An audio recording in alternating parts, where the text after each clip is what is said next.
Here we go. The episode begins with Peter Dinklage and Bastard King walking through the rubble of Legolas Queen's descent into madness. I guess I should clarify that I have watched all the episodes in Season 8 so far.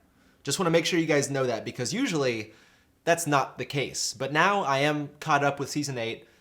Let's continue. There's dead bodies everywhere and everything is burnt. Some dude covered in burns walks by and nobody asks him if he's okay. That guy is nearly dead. Somebody call a medic. Horny dude, who has completely snapped since biracial Emma Watson died, is sentencing some people to death. Bastard King walks over and tries to talk some sense into him, but he says he's following the Queen's orders. Then Bastard King grabs Horny dude's arm and a bunch of penisless soldiers point their spears at him. Meanwhile, these dudes that Horny dude is trying to kill are on their knees peeing themselves. Bastard King's bodyguard tells Bastard King they need to go talk to Legolas Queen. So they walk away and Horny dude just goes on and kills the prisoners anyways. Peter Dinklage walks to the familiar halls of his old house. He grabs a torch and heads downstairs in search of Handsome Man in Armor and Short-Haired Queen. He reaches the room where they were anticlimactically crushed by a bunch of rocks and sees Handsome Man in Armor's metal hand. I guess if they had just moved a few feet to their left, they would have survived? This room looks way too neat. He begins digging through the weirdly thin layer of rocks and finds his siblings' somehow not too damaged dead bodies, frozen forever in a lover's incest hug. We cut outside and Legolas Queen stands proudly at the top of an enormous set of stairs. She's looking out at the army that she inspired to kill millions of innocent people. She begins talking to the muscular long-haired men who can somehow hear her clearly through their own yelling, even though she's standing super far away and doesn't have a microphone. The acoustics of this burned down castle must be incredible. Legolas Queen turns to Horny dude and names him commander of all of her forces. She then turns to all of her soldiers and tells them that the Seven Kingdoms aren't enough. Now she wants to take over the entire world. Alright, she's gotta die. She's gone completely off the deep end and she's gotta go. There's no way that she survives this episode. Peter Dinklage walks up behind her. Oh, baby, please kill her. Sacrifice yourself for the good of the world. Make your Uncle Kevin proud. Legolas Queen tells Peter Dinklage that he committed treason for letting Handsome Man in Armor free, and he tells her that she slaughtered a city full of innocent people. Then he takes off his Hand of the Queen badge and throws it down the stairs. You idiot. Now you're as good as dead. Why didn't you just walk up behind her and stab her? Or act like you were still friends with her and poison her. I can't believe Bald Guy died for this. Bastard King goes to visit Peter Dinklage in his makeshift jail cell. Peter Dinklage, who for some reason in Season 8 became basically an idiot, is like, I should have seen this coming. Bald Guy told me this would happen. And also, it's been pretty obvious that Legolas Queen is a ruthless, vengeful killer for the last 4 seasons. Peter Dinklage talks about how terrible of a person Legolas Queen is, and for whatever reason, Bastard King tries to defend her. Peter Dinklage asks Bastard King if he would have burned an entire city to the ground if he was in her position, and he says, I don't know. But obviously he wouldn't. He would have walked around and given everybody a hug and apologized for taking over their city. Peter Dinklage tells Bastard King that he's tried to protect people his whole life, and now he needs to consider who the biggest threat is. He tells Bastard King that he needs to kill Legolas Queen and become the rightful king. And Bastard King walks away. We cut to Legolas Queen walking into the destroyed throne room just like her vision in Season 2. She's taking it all in when Bastard King walks in and yells at her for ordering her troops to kill Lannister prisoners. He's being a total buzzkill right now and he tells her to stop killing people and just try to forgive them instead. Legolas Queen starts gaslighting him and says that he just doesn't understand because nothing like this has ever happened before. You can tell that the things she's saying right now are not what he wants to be hearing, and there's a look in his eye like he's gonna kill her.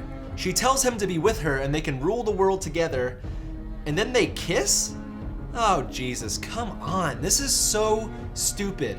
Why? Oh my God, yes! Bastard King stabs Legolas Queen. He killed her.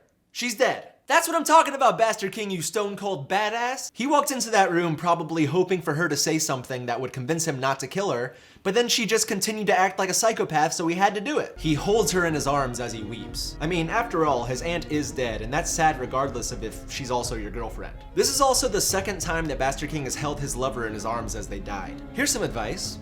Don't date Bastard King or you'll end up dying in his arms while he cries on you. Legolas Queen's dragon flies in the room and is like, hey, what did you do to my mom? Bastard King lays her down and the dragon nudges her, trying to wake her up. Oh, this is just like that scene from The Lion King after the stampede. The dragon lets out a blood-curdling scream and he looks like he's about to torch Bastard King. Oh my gosh. He's gonna shoot fire at Bastard King, But Bastard King's a Targaryen, so the fire won't affect him, and then the dragon will be like, oh, I guess you're my new dad now, and then Bastard King and the dragon will become friends. Oh, nope, never mind. The dragon just shoots fire at the throne. I guess this dragon understands symbolism. The throne completely melts, and then the dragon picks up Legolas Queen's body and flies away. We cut to Peter Dinklage awaiting his impending death. Horny Dude shows up and escorts him outside to a tent full of our old friends. Red-haired queen, young sad girl, tall woman, green-eyed guy's sister. The list goes on and on, the whole gang's here. Oh, so there's been some passage of time since Bastard King killed Legolas Queen. Horny Dude says that Bastard King is their prisoner and they're still deciding what to do with him. What?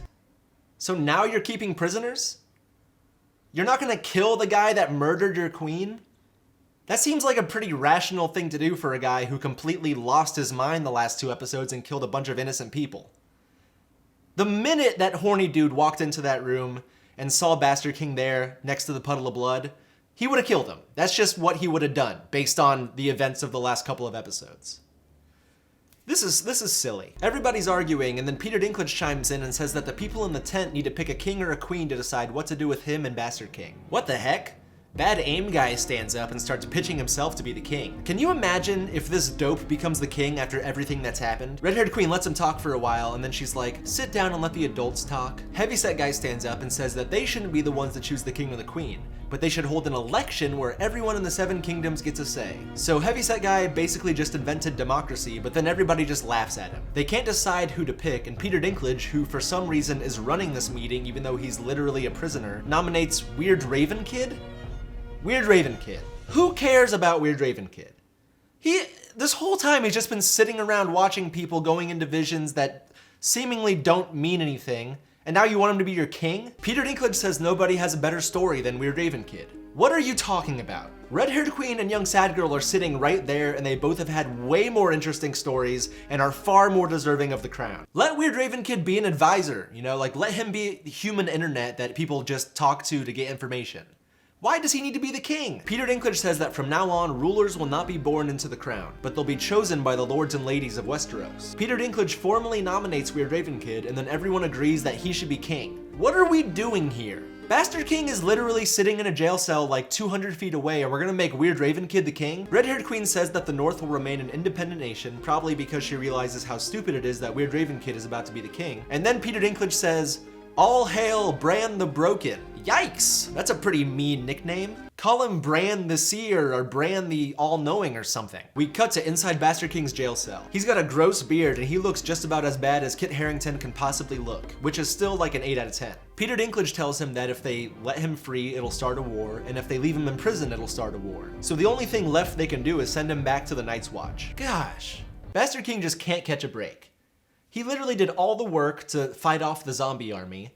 Then he killed the tyrant lady that was gonna kill millions of innocent people, and now he has to go be celibate in the snow. We see Horny Dude and the Penisless army leave on boats. They're going somewhere that's not in the 6 kingdoms, so why doesn't Bastard King just hang out in Winterfell? They wouldn't even know the difference. They're gonna be across a big ol' sea. Bastard King leaves his jail cell and sees his siblings. He tells Red-haired Queen that she'll be a great leader of the North. And then young sad girl says that she wants to go west of Westeros. All the maps stop at Westeros, so she wants to go out and, I guess, be a cartographer and see what's out there. What? Since when is that something that she wants to do? Anyways, then Bastard King kneels for Weird Raven Kid and apologizes for not being there when he needed him. And Weird Raven Kid comes back with some weird cryptic message of, you were exactly where you were supposed to be. Okay, weirdo, I'm sure people will love a king who speaks in strange, ambiguous phrases. We cut inside to Tall Woman finishing up Handsome Man in Armor's biography. The last thing she writes is, died protecting the queen. And then she closes the book even though the ink is still wet. Nobody's gonna be able to read that, lady. You have to let the ink dry. It's gonna be all smudged. Then we see Peter Dinklage sitting at the head of a table. Heavyset Guy comes in wearing a crazy scarf and shows Peter Dinklage a book called A Song of Ice and Fire. Yeah, okay, I get it. That's the name of the book series in real life too, but my god, this scarf looks like it's trying to eat Heavyset Guy's head. Weird Raven Kid comes in and he's like, where's that dragon? And everyone is like, we don't know. And Weird Raven Kid is like, all right, I'll go look for him. And then he leaves. This ragtag group of friends discusses how to rebuild Westeros now that the wars are over, and then we cut to the wall. Bastard King arrives and Redbeard is there to greet him. It doesn't really seem like there's any Night's Watch people here. Was this whole thing a ploy to let Bastard King live out his days beyond the wall? Then we see a montage of all 3 Stark children going about their new lives. You know, for a show that has been known for subverting expectations, this seems like a pretty standard ending to a series. Bastard King escorts a bunch of wildlings out beyond the wall, and the gate closes behind him. And then the episode and the series ends. There it is. The end of an era. Not really a very satisfying ending. I mean, the perfect ending would have been Uncle Kevin shows up and blows kisses at the camera for 5 minutes, but I guess you win some and you lose some. This was the first season of the show that I watched as the episodes came out and I was fully invested in, and I gotta say, it was not a great experience. Obviously, a lot of people felt like this season was not very good, and I kind of agree. Like, a lot of stuff felt very rushed and not earned.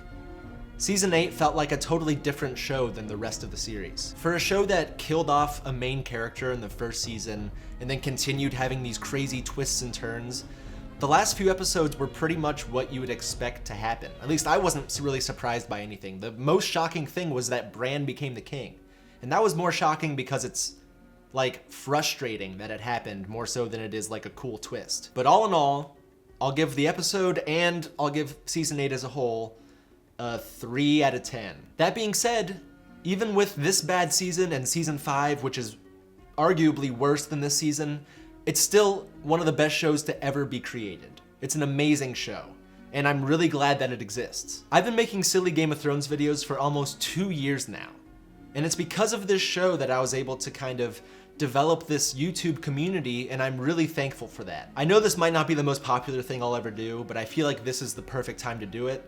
And for me to tell you guys that this is the last I Try to Understand Game of Thrones video that I'm making. It's been a really fun journey. You guys have been a great audience, but it's time for me to try new things and kind of break the formula of what I've been doing for the last 2 years almost. When I made my first Game of Thrones video, I didn't intend for my channel to become a Game of Thrones channel, but it kind of did. I ended up making like 50 Game of Thrones videos over the last 2 years, and that's pretty much what my channel became. I'm very thankful for those of you who have stuck around and have seen these videos kind of evolve from me not understanding to me understanding pretty much everything and making jokes about stuff, but this is a good place for me to end. But I am gonna still make videos. This isn't me retiring from making videos. I wanna keep making videos, and I wanna keep making good stuff that you guys wanna watch. If you originally started watching me because you're a Game of Thrones fan, I hope sometime in the last 2 years, I've also made you a Steve fan. I really hope everybody sticks around and sees what's next. I don't even know what's next at this point, but I do want to keep making stuff that I think you'll enjoy. None of this would have been possible without my Patreon supporters, so it's time to do some shout-outs. Potato.